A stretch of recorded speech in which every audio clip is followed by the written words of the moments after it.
नाज़रीन आदाब, मैं हूँ अखलाक अहमद उस्मानी। हाजिर हूँ दुनिया भर की सियासी, समाजी और इक़्तिसादी सूरत हाल पर ख़ास प्रोग्राम लेकर दुनिया में आज। हमारे ख़ास प्रोग्राम में आज most favoured nation Bharat Bangladesh की बाहमी ताल्लुकात की बात होगी। बांग्लादेश प्राइम मिनिस्टर मोहतरमा शेख हसीना वाजिद ने हिंदुस्तान का दौरा किया। 4 दिन के तवील दौरे में उन्होंने वज़ीर आज़म नरेंद्र मोदी साहब से मुलाकात की। शेख हसीना ने हिंदुस्तान के साथ 7 अहम समझौतों पर दस्तखत किए, जिसमें सबसे ख़ास है बांग्लादेश से ख़रीदी जाने वाली गैस, जिसे हिंदुस्तान नॉर्थ ईस्ट में सप्लाई करना चाहता है। बांग्लादेश में बिजली बनाने में भी हिंदुस्तान मदद कर रहा है। भारत की कंपनियां एनटीपीसी और ओएनजीसी भी बांग्लादेश में बिजली और गैस की सलाहियत को बढ़ाने में इमदाद कर रही हैं। बहरी समझौते में भारत बांग्लादेश की नदियों का पानी इस्तेमाल कर पाएगा, उसके बहरी सरहदों की हिफाजत भी करेगा। बांग्लादेश ने भारत को अपने 2 बंदरगाह इस्तेमाल करने के लिए भी हाँ कर दिया है। तमाम मौज़ूआत पर बात करने के लिए और मज़ीद भारत बांग्लादेश के मसले को समझने के लिए स्टूडियो में मौजूद हैं हमारे साथ 3 ख़ास मेहमान। मैं सबसे पहले खैर मकदम करता हूँ राजीव नयन साहब का। आप IDSA से हैं और बांग्लादेश के उमूर पर आपकी महारत है। वीरेंद्र गुप्ता साहब, आप साबिक़ सफ़ीर हैं।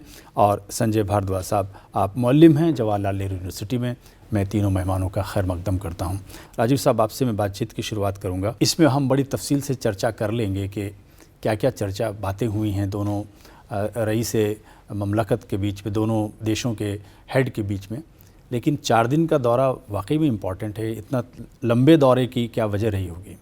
देखिए, भारत और बांग्लादेश संबंध एक नए युग में प्रवेश कर गया है और इस युग को कई लोग स्वर्णिम युग के रूप में भी मानते हैं, क्योंकि जितनी हमारी कई जो डिफरेंसेस थे, जो हमारे जो भी मतभेद थे, हम एक के बाद उसे हटा रहे हैं और एक जिसे कहते हैं कि सकारात्मक एक संबंध के रूप में इसे बड़ी भली भांति विकसित कर रहे हैं।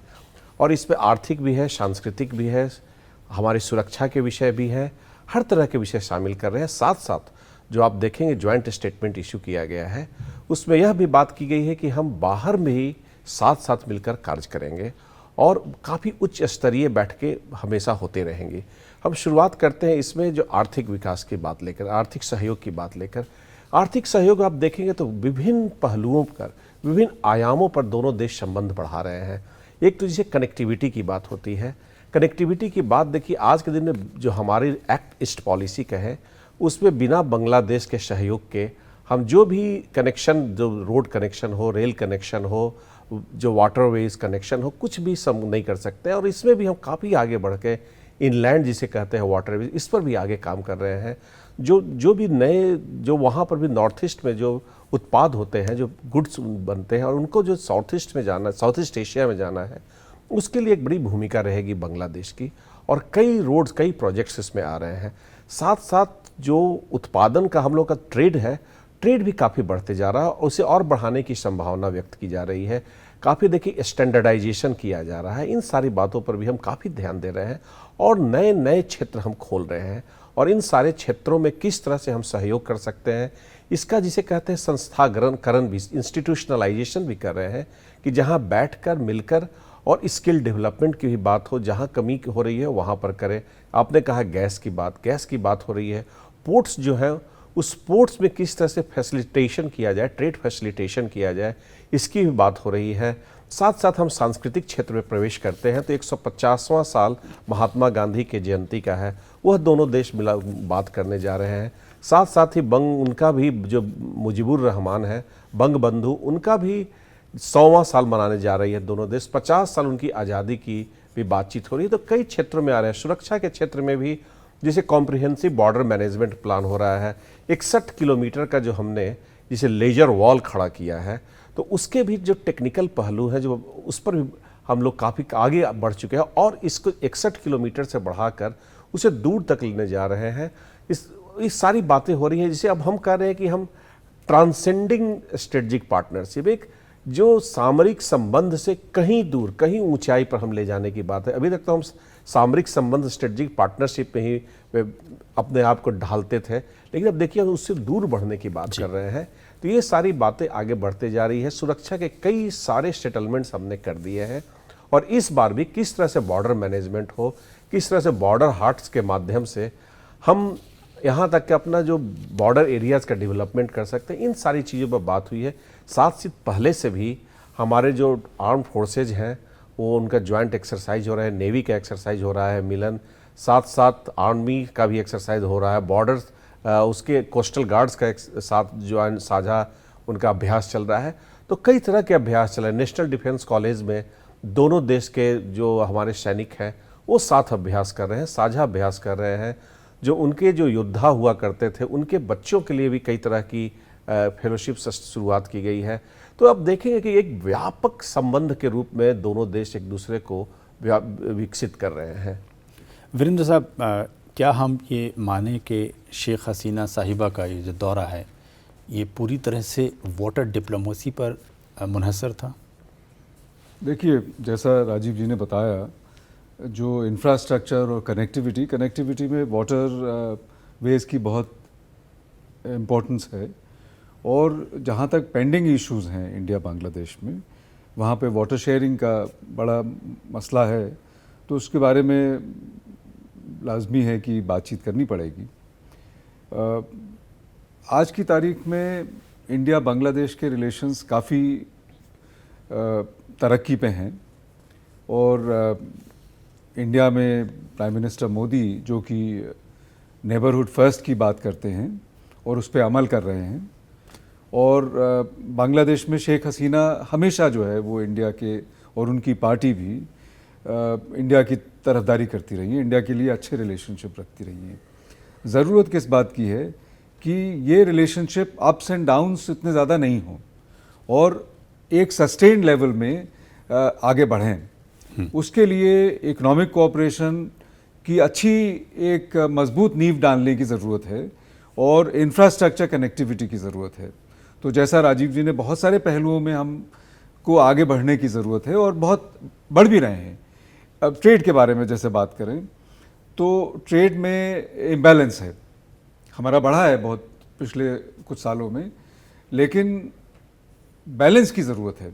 तो मैं समझता हूँ कि जैसे अगर वहाँ से गैस खरीदेंगे हम, दूसरा बिजली बना रहे हैं, तो बिजली भी वहाँ से खरीद के शायद इंडिया में थोड़ी बहुत आ सकती है। तो इन चीज़ों से जो ट्रेड का बैलेंस जो है वो थोड़ा बहुत सुधरेगा। ये सब चीज़ें हमारी इकोनॉमिक कोऑपरेशन बहुत ज़रूरी है, क्योंकि जब इकोनॉमिक कोऑपरेशन बढ़ेगा दोनों देशों में तो एक वजह निकलेगी कि रिलेशनशिप को एक अलग तरीके से पॉपुलिस्ट मेजर में नहीं, बल्कि इंडिया में कुछ शिकायतें हैं, कुछ बांग्लादेश में शिकायतें, लेकिन दोनों देशों को ऐसा लगना चाहिए कि इकोनॉमिक कोऑपरेशन से हम दोनों को फ़ायदा है।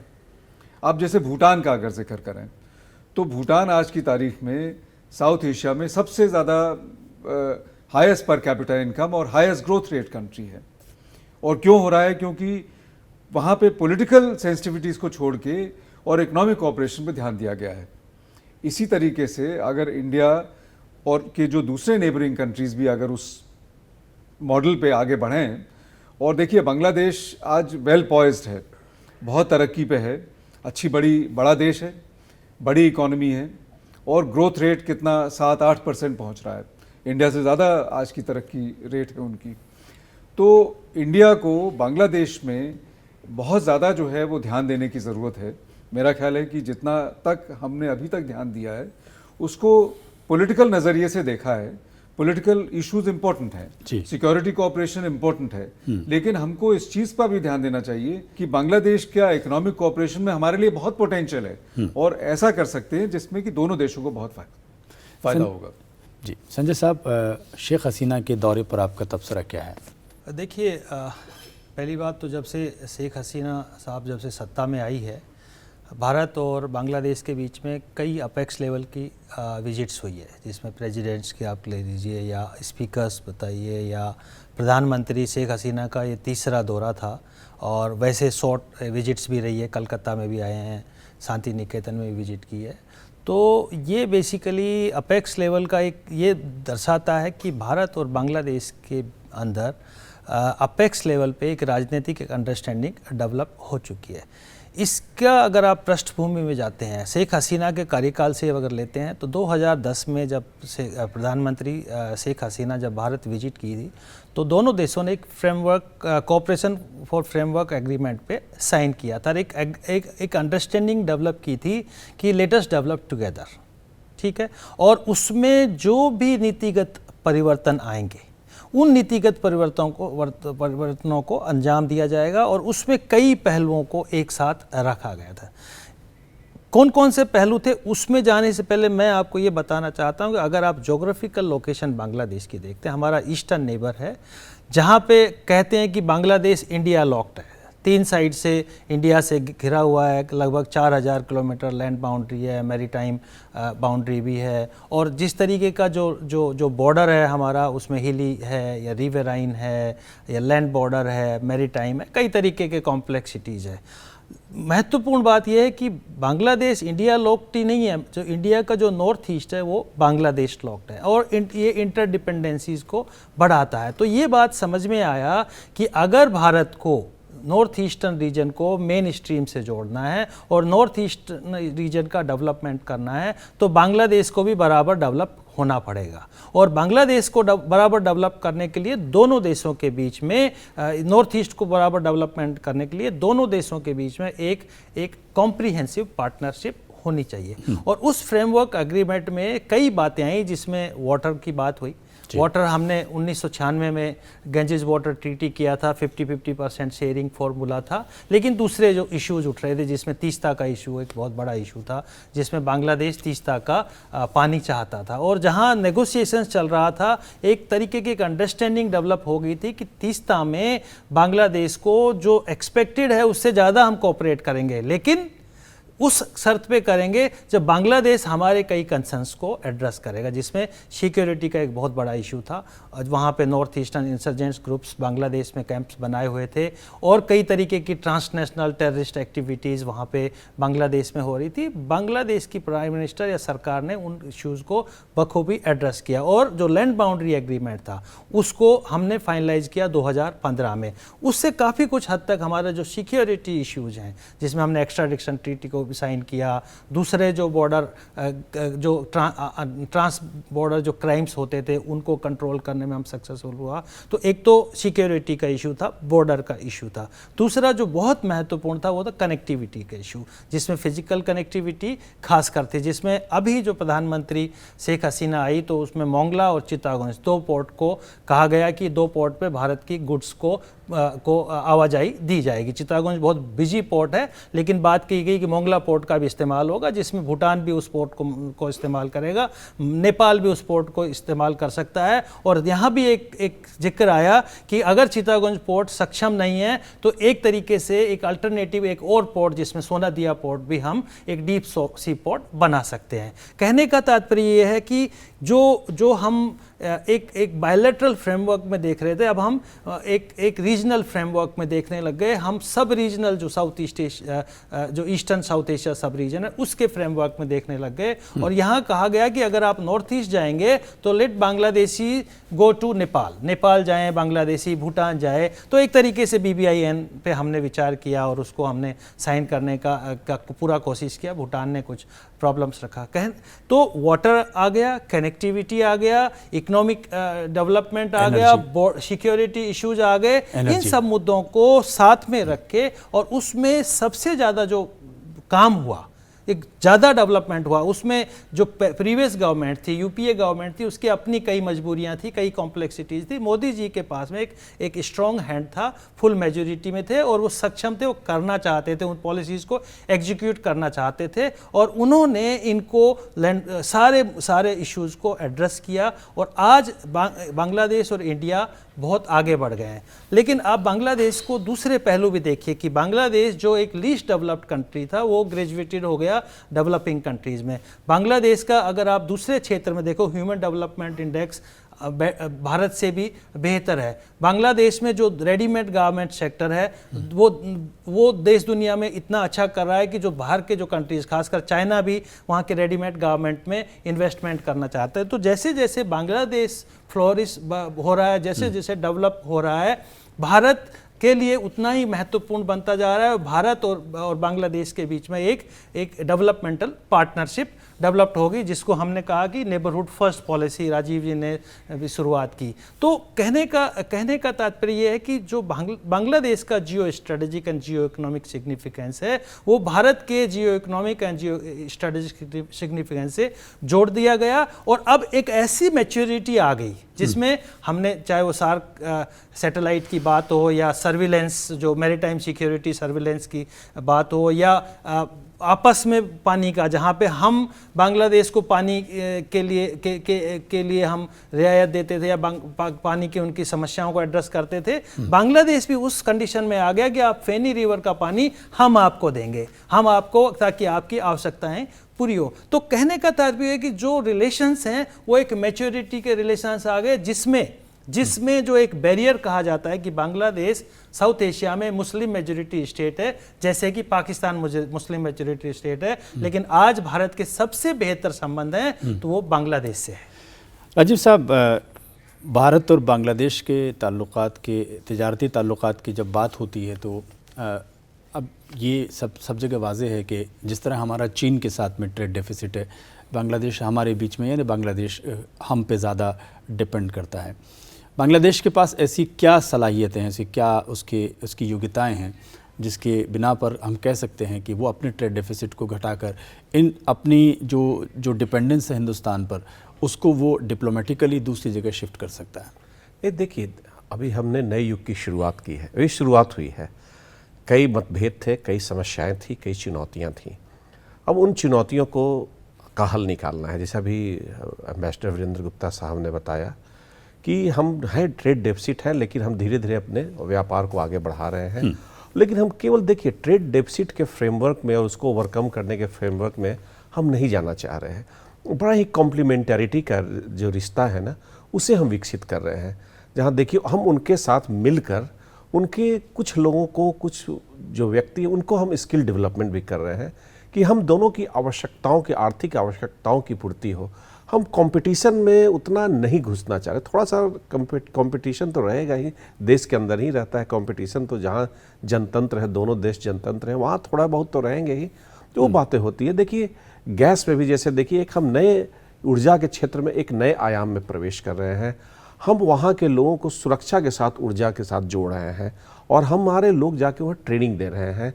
जो रूस के साथ उनका एक न्यूक्लियर पावर प्लांट बनने जा रहा है, उसकी ट्रेनिंग भारत दे रहा है। तो ये सब दर्शाता है कि देखिए यहाँ कहीं राइवलरी नहीं है, लेकिन कॉम्प्लीमेंटरिटी सामने आ गई है। उसी तरह अन्य क्षेत्रों में भी देखेंगे, आप ज्वाइंट स्टेटमेंट पढ़ेंगे तो उसमें देखेंगे किस तरह से विभिन्न क्षेत्रों में भी एक दूसरे सहयोग कर रहे हैं, और सहयोग की पूरी जो आधारशिला है, उस आधारशिला में एक साथ मिलकर काम करने की एक व्यूह रचना रची जा रही है। और हमें लगता है कि इससे हम आगे बढ़ेंगे। और जैसे अभी बात किया उन्होंने टेक्सटाइल्स के बारे में, देखिए वहाँ पर भी हम दोनों साथ मिलकर काम कर सकते हैं। भारत का भी जो उद्योग है, जो भारत का भी कपड़े हैं, उसकी भी भारत काफ़ी बाहर पूछ है। और उस एक नए, जैसे हम साउथ ईस्ट एशिया में बहुत ही अच्छे फैब्रिक्स वहाँ पर सप्लाई करते हैं। चीन के साथ भी हम उतना हो सकता है, हम क्यों प्रतिद्वंद करने जाए। आज अभी बात की जाती है चीन के कुछ धागे लाकर और भारत के कुछ धागे मिलाकर हम कपड़े को थोड़ा सस्ता कर दे रहे हैं, और उस सस्ता से बाहर एक्सपोर्ट ओरिएंटेड हम ग्रोथ कर रहे हैं। तो ये सारी बातें उभर करके सामने आ रही है। अब विज्ञान के क्षेत्र में देखिए, विज्ञान के क्षेत्र में भी भारत उनके साथ बड़ा अच्छा सहयोग कर रहा है, और वहाँ पर भारत के साइंटिस्ट उन्हें काफ़ी आगे ट्रेनिंग दे जा रहे हैं, और उन्हें कई टेक्नोलॉजिकल फील्ड्स में उनके लोगों को हमारे विज्ञान का फ़ायदा उठाने जा रहे हैं। स्पेस की बात करें, जिसे कहते हैं हाई टेक्नोलॉजी में, उसमें भारत बांग्लादेश की मदद कर रहा है, और उनके खुद के अंदर जो उनकी आर्थिक व्यवस्था है, उससे स्पेस से काफ़ी फ़ायदा उठाया जा रहा है। तो ये सारी कई छोटी मोटी आप चीज़ देखेंगे तो देखेंगे कि ठीक है, ट्रेड डेफिसिट है, उसे आगे बढ़ाया जा रहा है, लेकिन हम कई ऐसे रास्ते खोल रहे हैं जिससे कि यह बहुत महत्वपूर्ण मुद्दा नहीं रह जाएगा। वीरेंद्र साहब, ऐसा माना जाता है, बड़ी अच्छी बात संजय जी ने कही कि हमें अगर अपने नॉर्थ ईस्ट का डेवलपमेंट करना है तो बांग्लादेश का डेवलप होना ज़रूरी है। सिक्योरिटी एक बड़ा कंसर्न है, और बांग्लादेश हमसे ज़्यादा गर्मजोशी के साथ मिल रहा है। जॉइंट एक्सरसाइज पे वो राज़ी हुआ है, और उसने अपने जो बहरी तहफ़्फ़ुज़ है, यानी जो नेवल सिक्योरिटी है, उसमें भी हिंदुस्तान से मदद मांगी है, और 2 पोर्ट भी दे रहा है। आपको लग रहा है बांग्लादेश बहुत वार्म रिस्पॉन्स कर रहा है सिक्योरिटी के मुद्दे पर? बिल्कुल, और ये इस बात को दर्शाता है कि इंडिया बांग्लादेश के रिलेशंस डिफरेंट डायमेंशंस में और एक कॉम्प्रिहेंसिव एडवांसमेंट हो रहा है, ये स्ट्रेटेजिक कनेक्ट हो गया है। तो जैसे इकोनॉमिक कोऑपरेशन की बात करी, बहुत अहम है, लेकिन सिक्योरिटी कोऑपरेशन हमारी कंसर्न रही है। हम लोगों ने अभी एक सेमिनार किया था कलकत्ते में, और वहाँ पे बांग्लादेश के भी लोगों को बुलाया था, और सबकी सहमति ये थी कि सिक्योरिटी के फील्ड में बहुत अभी काफ़ी गुंजाइश है बात आगे बढ़ाने की, कि इंटेलिजेंस कोऑपरेशन की बढ़ाने की ज़रूरत है। रिलीजियस फंडामेंटलिज्म, टेररिस्ट ऑर्गेनाइजेशंस, ये अपने यहाँ भी हैं, बांग्लादेश में भी हैं, और लोगों में जो टेररिस्ट ऑर्गेनाइजेशंस में लिंक्स भी हैं। तो ये ज़रूरत है कि जॉइंट टीम्स बनाई जाएं और एक इंटरनेशनल टेररिज्म को, रिलीजियस रेडिकलिज्म को बहुत सस्टेन तरीके से उस पर काम करने की ज़रूरत है। तो ये इंटेलिजेंस कोऑपरेशन की ज़रूरत है, डिफेंस में कोऑपरेशन हो ही रहा है, और ट्रेनिंग बढ़ाने की ज़रूरत है, कैपेसिटी, बांग्लादेश की कैपेसिटी बढ़ाने की बहुत ज़रूरत है। हमारे यहाँ ट्रेनिंग वगैरह प्रोवाइड करी जाती है, तो उसके लिए और इंतजाम किए जा सकते हैं। एक बड़ा मुद्दा है जिसमें हम अभी ज़्यादा ध्यान नहीं दे रहे हैं, कि जिस पे बांग्लादेश चाइना पे बहुत डिपेंडेंट है, कि मिलिट्री हार्डवेयर जो उनके पास है वो अभी चाइना से आता है काफ़ी, और इस बारे में भी राय है यहाँ के एक्सपर्ट्स की कि इंडिया को इस चीज़ के बारे में भी देखना चाहिए, और लाइंस ऑफ क्रेडिट पे डिफेंस इक्विपमेंट की सप्लाई करनी चाहिए, जो कि बांग्लादेश को ज़रूरत है। और देखिए, हम अपने नेबरिंग कंट्रीज से इस तराजू में रख के काम नहीं करते कि चाइना कितना कर रहा है और हमको उतना करना चाहिए, लेकिन अगर हमको बांग्लादेश से एक हर पहलू पे अपने रिलेशनशिप बढ़ाने हैं, तो ये एक पहलू है जिसको, जो कि बहुत इम्पोर्टेंट है हमें डिफेंस कोऑपरेशन में। तो ना ही सिर्फ ट्रेनिंग और कैपेसिटी बिल्डिंग, बल्कि एक डिफेंस इक्विपमेंट, मिलिट्री हार्डवेयर की भी सप्लाई जो है उस पर भी ध्यान देना चाहिए। जी संजय जी, आपको क्या लगता है भारत और बांग्लादेश की जो सिक्योरिटी कंसर्न है, मेरा सवाल वही है आपसे भी, कि बांग्लादेश बहुत गर्मजोशी के साथ क्या हिंदुस्तान की तरफ देखता है? देखिए, क्योंकि वो जो रीजन है, माफ़ कीजिएगा, जो जहाँ म्यांमार, मिज़ोरम और बांग्लादेश, ये हिस्सा जहाँ पर मिलता है, वहाँ तकरीबन तीनों मुल्कों की सेनाएं परेशान रहती हैं।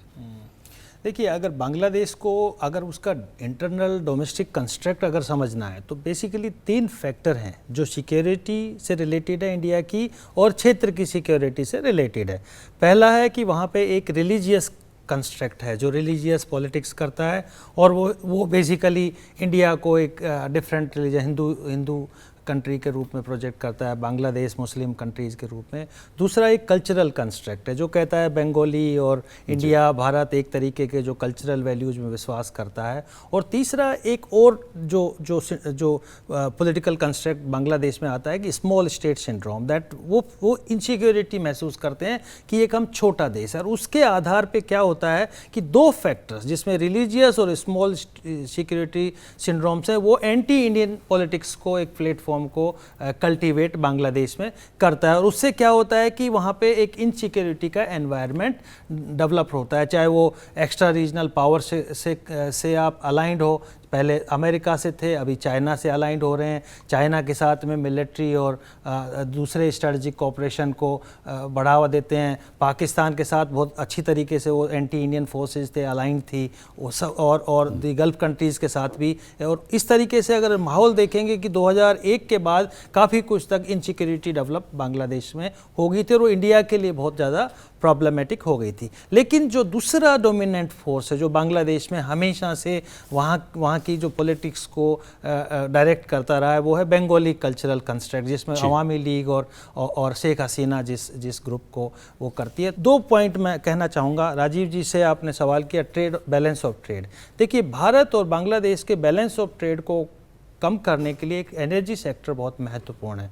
बांग्लादेश के पास लगभग 16 trillion cubic feet of natural gas है और अभी जो ऑफ शोर रीजन है उसमें उसको तो अभी तक एक्सप्लोर ही नहीं किया है। इंडिया ने 2 फील्ड्स को कल्टीवेट करना, एक्सप्लोर करना, प्रोडक्शन शुरू किया है कि अगर वहाँ पे कितना उम्मीद है। एक तो एनर्जी सेक्टर में जितना हम कोऑपरेट करेंगे ट्रेड डेफिसिट कम होगा, क्योंकि भारत बांग्लादेश को नुमालीगढ़ से पेट्रो प्रोडक्ट्स और हाई स्पीड डीजल्स एक्सपोर्ट कर रहे हैं। भारत बांग्लादेश में LNG टर्मिनल सेटअप कर रहे हैं। भारत बांग्लादेश को कह रहे हैं कि हम जो ईस्टर्न जो आपकी रिफाइनरी उसको हम एक्सपेंड करेंगे। तो एक तरीके का जो एक एनवायरनमेंट एनर्जी सेक्टर में हो रहा है, मुझे लग रहा है कि अगर एनर्जी कोऑपरेशन दोनों देशों के बीच में होगा, जो बांग्लादेश में जो पोटेंशियल है एनर्जी रिसोर्सेज की, उसको नॉर्थ ईस्ट और मेनलैंड के लिए अगर यूटिलाइजेशन होगा तो ट्रेड डेफिसिट कम होगा। दूसरा कि अगर बांग्लादेश में हमने almost duty free access Bangladeshi goods को किया हुआ है,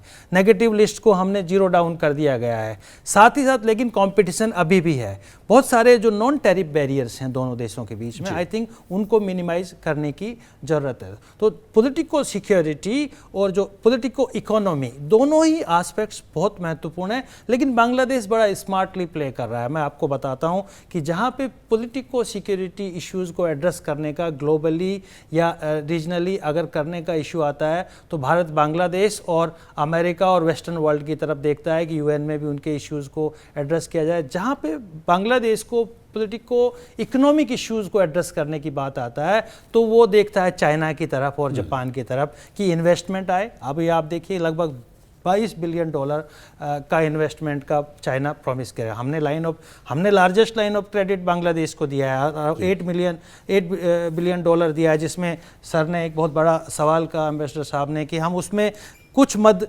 उनको हम आर्म्स का भी एक्सपोर्ट करेंगे। तो चाइना बड़ा बैलेंस वे में चल रहा है कि जहाँ ज़रूरत है वहाँ जा रहे हैं और जिस काम के लिए जो ज़रूरत है वहाँ जा रहे हैं। तो उनकी बांग्लादेश जिस काम के लिए जा रहे हैं तो उससे क्या हो रहा है कि बांग्लादेश एक तरीके से एक प्रॉस्पर हो रहा है और आई थिंक बांग्लादेश प्रॉस्पर होगा तो बाकी जो समस्याएं हैं, चाहे वो टेररिज्म का हो, चाहे माइग्रेशन का हो, वो कम होगा। एक सर्विस सेक्टर बांग्लादेश में कोऑपरेशन की ज़रूरत है इंडिया और बांग्लादेश के बीच में, वो भी ट्रेड डेफिसिट को कम करने में मददगार होगा। राजीव साहब, आप सिक्योरिटी पे कुछ बोलना चाह रहे थे। देखिए, सिक्योरिटी पर जैसा कि अभी एम्बेसडर वीरेंद्र गुप्ता साहब ने कहा कि हमने लाइन ऑफ क्रेडिट उन्हें ऑफर किया है, तो करीब 500 मिलियन जो भी बात हो रहा है लाइन ऑफ क्रेडिट हमने उन्हें कहा है, उससे भी ज़्यादा महत्व यह एक शुरुआत है। जो मैं बार बार बोल रहा हूँ कि भारत बांग्लादेश रिश्तों की एक नए आयाम की और एक नए युग की शुरुआत है। हमारे जो डिफेंस इंडस्ट्री जो धीरे धीरे काफ़ी उभर कर आ रहे हैं, वो बांग्लादेश के साथ मिलकर कार्य भी करेंगे। देखिए, इसमें 3-4 बातें जब भारत और बांग्लादेश के रिश्तों की होती है, विशेषकर सुरक्षा के क्षेत्र में, तो पहली बात आती है तकनीकी की। और किधर आप पढ़ रहे हो कि साइबर सिक्योरिटी का एक केंद्र सा बन गया था, साइबर वहाँ से कई लोग ऑपरेट कर रहे थे और साइबर अटैक कर रहे थे। इसके लिए संस्थागत दोनों देशों में एक संबंध बने हैं कि वैसे साइबर जो वॉरियर कहें या साइबर थीव्स कहें, जो भी कहें आप, उनको ट्रैक किया जा सके। तो हम एक रिश्ते को एक दूसरे आयाम में लिए चले जा रहे हैं। दूसरी बात जो उभर के आ रही है कि हम कई लेयर की सिक्योरिटी डायलॉग स्टार्ट किए हैं। आप तीनों मेहमानों का बहुत शुक्रिया। मुझे लगता है कि बांग्लादेश एक इतना वसी मौजू है जिसके ऊपर कई घंटे बातचीत की जा सकती है और ये दोनों दुनिया की उठती हुई मईशत हैं और अगर एशिया में तरक्की का कोई नया दरवाज़ा खुलता है तो कहा जा सकता है कि ये बंगाल से खुलेगा। ये प्रोग्राम आपको कैसा लगा, इस पर आप अपनी राय हमें दे सकते हैं। DD-Urdu-Specials@gmail.com पर हमें मेल कीजिए। हमारी टीम को इजाज़त दीजिए। आदाब।